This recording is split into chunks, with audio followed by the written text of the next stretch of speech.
My pretty wife is falling for her old wealthy boss. Part 2. Welcome to Storly. For more wild stories, make sure to hit that subscribe button. A reminder that this story has 2 parts, and the other part is linked down below in the description. If you haven't seen part 1 yet, check the link below. Almost 3 weeks later. 6. Confirmation. I wake up this past Saturday with a gut-wrenching visions of my wife with someone else, and on the morning of one of the biggest events my company hosts all year. I can't shake the thoughts despite the brevity of the day ahead.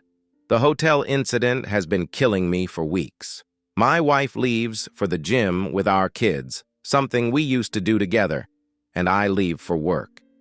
In the chaos of setting up what should be a huge, successful event at my business, all this stuff is boiling within me. I feel so messed up. I want to leave and be home with my family to prove that I don't work too much, to prove that I love them and want the best for them. Then I try to do something I've been wanting to do for almost 3 weeks.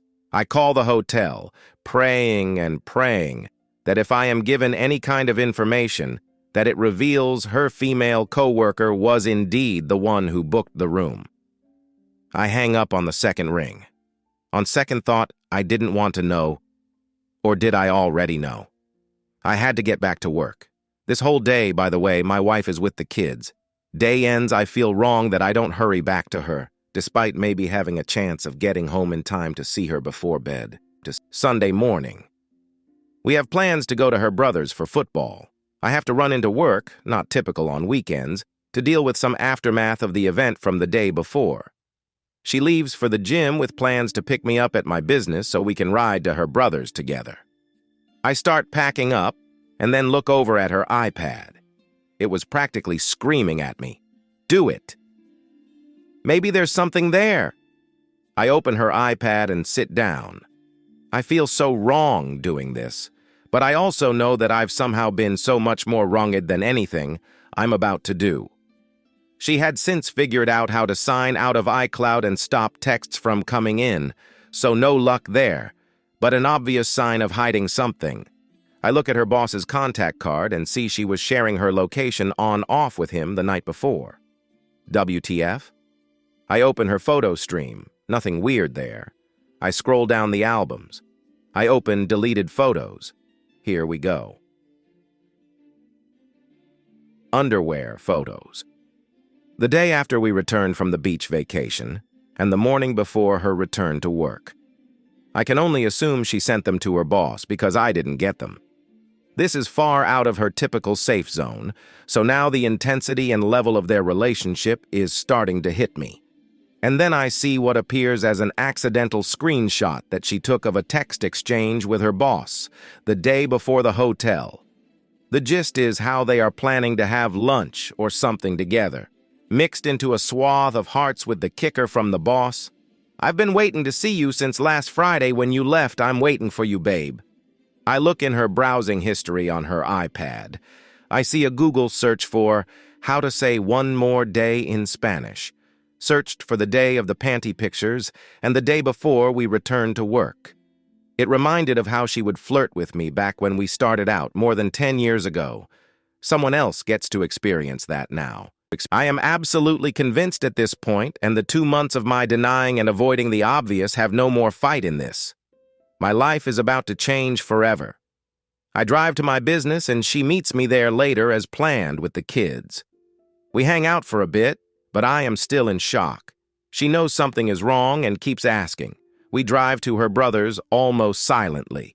The whole visit is incredibly awkward because I am just stewing in this realization, attempting to process, while she sits there, seemingly terrified of what's to come. I text a partner of mine, a gentleman I am involved in business with, and who happens to be a partner at one of the area's most reputable law firms. He's known as one of the top divorce attorneys in the state. Hey, maybe he can help. He calls me right away, and I step outside. I walk him through as much as I can, stutter out in a panic. He calms me down and tells me that the only thing to do is to get her alone and put all the cards on the table. In the end, It doesn't matter how they got there. What matters is what's on them. 7. Partial confession and where I am right now. After speaking with my attorney, we eventually head back home. Nothing is said. The tension is impossible. Finally, after I am sure the kids are asleep, I sit and wait in the kitchen. I ask her, as I did in number 5, where is our marriage headed? I state that her and her boss have something going on, and from the information I now have, it is indisputable. She kind of breaks down, but no tears. Before admitting anything, she immediately begins saying that she has felt disconnected from me this summer. You think? The first incident here, completely out of character, happened in the first week of June. These have been monthly all summer, and since she started working with this guy. She goes on to say that they spend time together. Nothing admitted. I ask the questions point blank. Have you had intimacy with him? No, of course not. Has anything happened? No. I ask again. She finally admits they kissed. I let this set in. I ask her where. She fumbles around her mind, but I can tell it's pretend. She says after work. I ask again, where? She can't get it out. I say, were you at a hotel? Yes. Was he there? Yes. Was your coworker there? No. So you went to a hotel with your boss and kissed? Yes. But that's it. Nothing else happened. Well, what else did you do then? We talked. We talked about all of this. Adults don't kiss. They have intimacy. You didn't go to the hotel to kiss. She doesn't deny this, but she denies anything further happening. She says that she couldn't do it. She just couldn't bring herself to doing it, like it actually matters now. We went back and forth about this, with no yelling or shouting, just awful. The entire time she is saying, I want you, I want this, I want us, I don't know what the hell I was doing. She admits that, despite some disconnect, caused by her, she will come to learn, there was nothing significantly wrong with our marriage. We vacationed, made love, grew our children, dated, etc. After about 30 minutes, it all hit me like a ton of bricks. Wait, you asked me to leave my job early to pick up our children from the after-school program at the very place you work at with this guy, so that you could leave work early to go to a hotel with him where you two planned to have intimacy. And on our son's first day of kindergarten, I actually left that part out, I recall the text message from number 6. He has been waiting for her. They planned to have intimacy. I recall the old number 2, but I failed to bring it up. I recall the hotel being mentioned while on vacation the week before.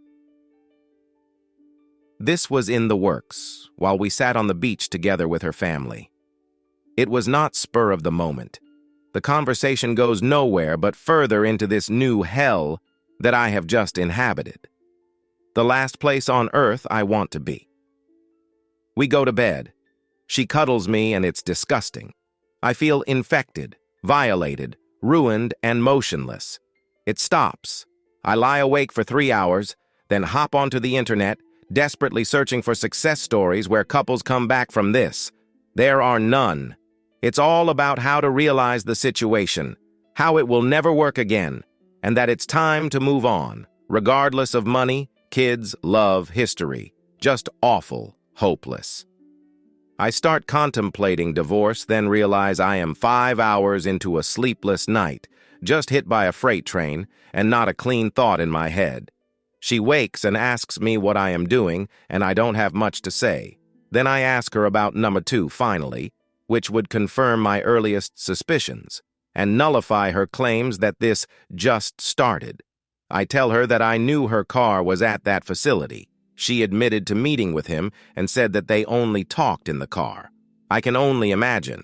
Another detail left out, and a revelation that this is much more long-standing. Morning. She hops in the shower and I completely break down. I held it together all through the night, but I just imploded as soon as I sat up. I finally noticed one of my sons was up and on the potty in the other room. He's been doing a great job training, and I feared that he heard me weeping. I wipe my eyes, walk into the bathroom to see if he needs help, and for the first time in my life, my knees gave out completely. I dropped to the floor and sobbed in front of him.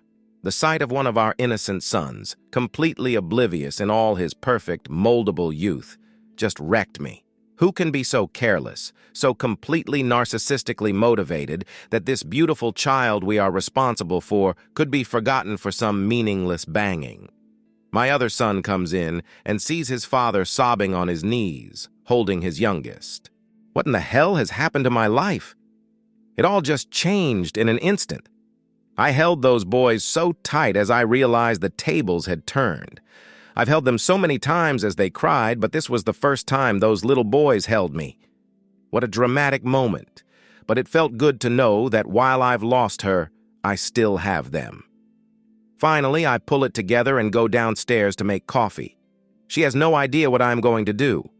At one point, in the middle of the sleepless night from hell, I said that I am beginning to think that I can't get over this, that everything we have built together is for nothing.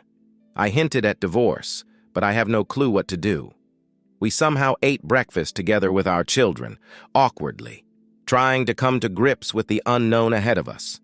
Afterwards, my wife and I embraced. We held each other tight and sobbed without the kids seeing. She knows how severe this is.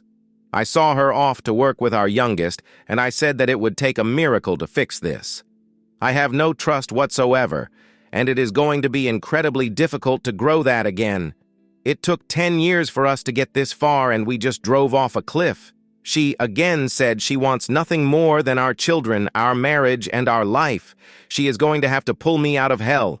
I walk my eldest son down to his school, where he had just started kindergarten 3 weeks prior, on the day my wife planned her hotel naughty trip with her boss. It took every ounce of energy I had left to not start sobbing like a fool again. I watched this beautiful little being reluctantly run off into the playground, checking to make sure I was still there every few steps. He loves me so much. I watched all the parents coming in, some together and holding hands. I can't believe what my life has become in the last 12 hours. Update. I completely failed to mention that my wife said she has been struggling with this for a while. It's only been a couple of weeks since the last known incident at the hotel, so not that long. She says that she has canceled an upcoming business trip to California with him, that I have absolutely been dreading. She also said that she is withdrawing from the program that has required her to work closely with him. They will be on opposite ends of the building. None of this really means much to me. And here I stand. The thought of splitting up is more painful to me than the thought of living with this right now. I can't focus, I can't work, I can't eat. How can I possibly trust her ever again? This was the cruelest thing ever done to me. It's a life-ruining thing, happening without any awareness of that. How can we possibly be in love? She says that she loves me. She definitely had intimacy with this guy, right? Of course. There is no way she can prove otherwise. Do I tell the boss's wife? Do I tell her parents whom I am close with? Do I inform her work? I feel your pain, brother. Don't try to control or hide your emotions. It's okay if you want to cry, but you gotta get back up at some point. You gotta hang in there and fight for yourself and your boys. I suggest you cut her off your life as much as it's possible since you have 2 young children, but it's best if you have a closure to this mess. About your legal questions, I suggest you see a lawyer regardless of what you want to do with your wife. Thank you for staying till the end. Share your thoughts with us in the comments. Also hit that subscribe button and ring the bell to get new wild stories every day. See you on the next one.